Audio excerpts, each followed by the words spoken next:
Buenos días, iglesia, bienvenidos. El día de hoy vamos a ver la santidad y la paciencia de Dios. Y vamos a iniciar con la santidad. La idea original de la palabra santidad se trata solamente de algo que es apartado o separado. Y esto lo vemos claramente en el Antiguo Testamento. Por ejemplo, cuando están edificando el tabernáculo, en el momento en el que tienes un tenedor que es común y corriente y es separado para utilizarlo, o es en el momento en que es dedicado para el uso del tabernáculo al servicio a Jehová, ese utensilio es santo, ha sido santificado. Recuerdan de que durante la rebelión de Coré, algunos de los sacerdotes llevaban consigo algunos utensilios del tabernáculo, y aunque Dios los quema a ellos, exige que esos utensilios sean recogidos o agarraran los hermanos esas cosas porque eran santos, que se fundieran y que se utilizaran para otro tipo de cosas, igual para el servicio de Dios, porque habían sido santificados. Entonces la idea de que Dios es santo en su sentido literal y original es de que Dios es un ser distinto, es un ser santo, es un ser totalmente distinto a nosotros. Y esto es una verdad tan fundamental en la Biblia. De hecho, recuerdan en el Salmo 50, versículo 21, donde Dios dice: pensaste que de cierto yo sería como tú, pero no, y te reprenderé. Es un pecado tremendo pensar de que Dios es un ser semejante a nosotros. Dios no es como nosotros.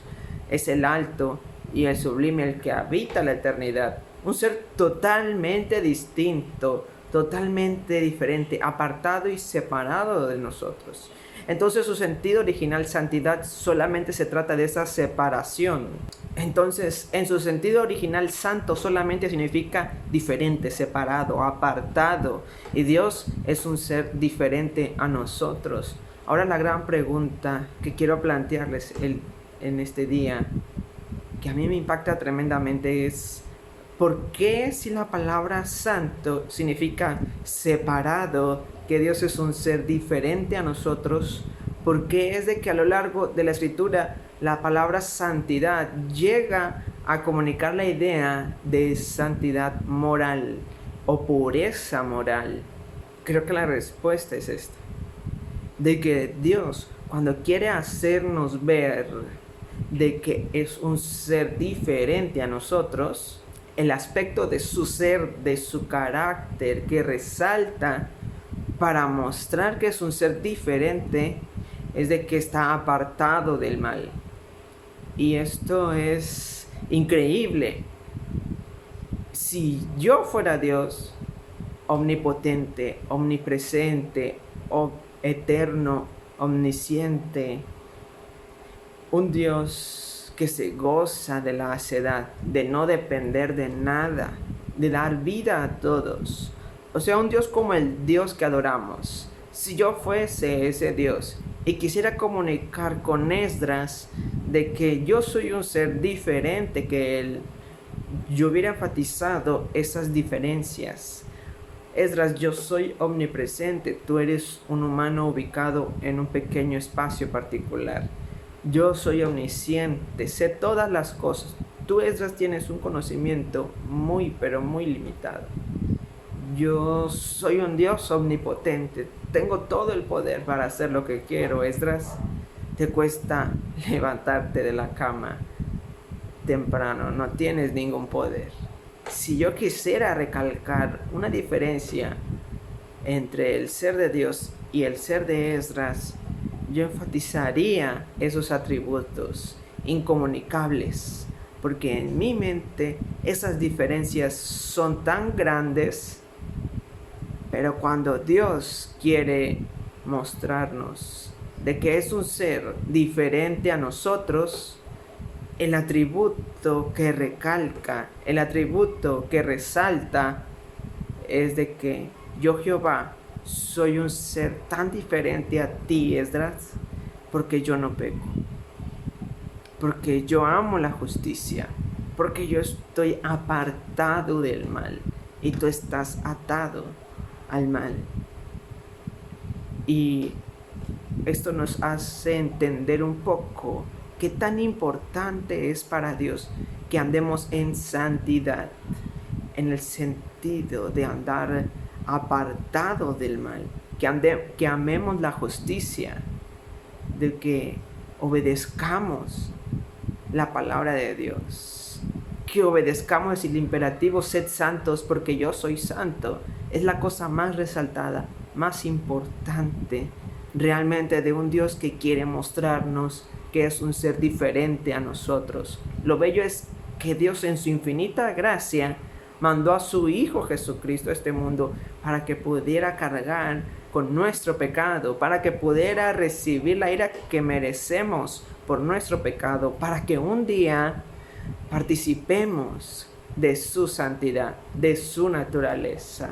Y algún día nosotros vamos a lograr estar separados del pecado y pegados junto con Él una eternidad con Cristo Jesús. Ahora vamos a ver la paciencia, otro atributo de nuestro Dios Todopoderoso. La paciencia de Dios es un atributo sumamente importante porque a primera vista no parece tan compleja ni difícil de imitar, como que nosotros también podemos ser pacientes. Pero más miramos y más contemplamos lo que la Escritura dice acerca de la paciencia de Dios, más nos damos cuenta de lo maravilloso y asombroso que es nuestro Dios y que sus perfecciones son totalmente inalcanzables para nosotros y realmente dignas de nuestra adoración.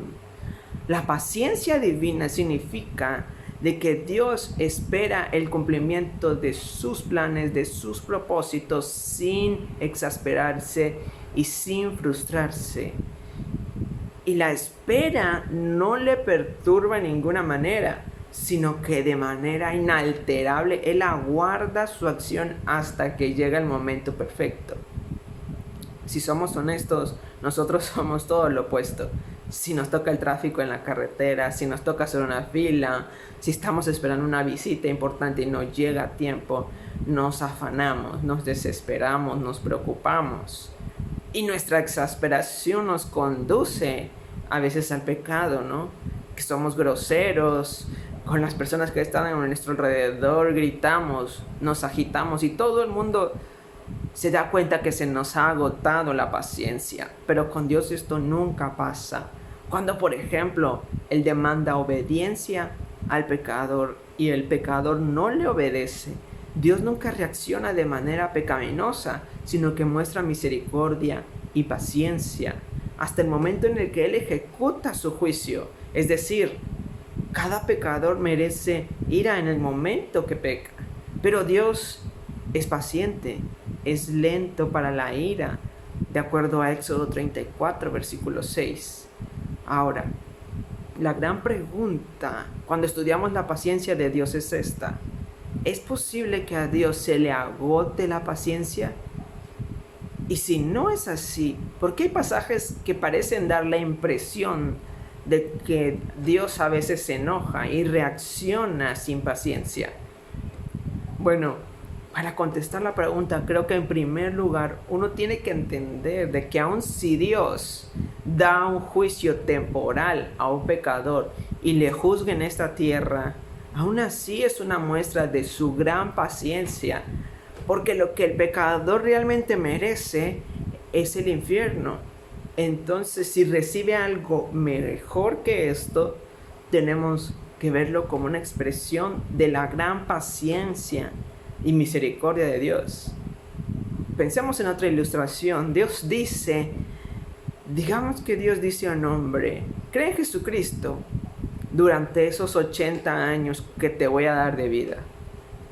Y esa persona no lo hace, y no lo hace, y no lo hace. Y durante esos 80 años Dios pacientemente ofrece salvación en Cristo Jesús a esa persona.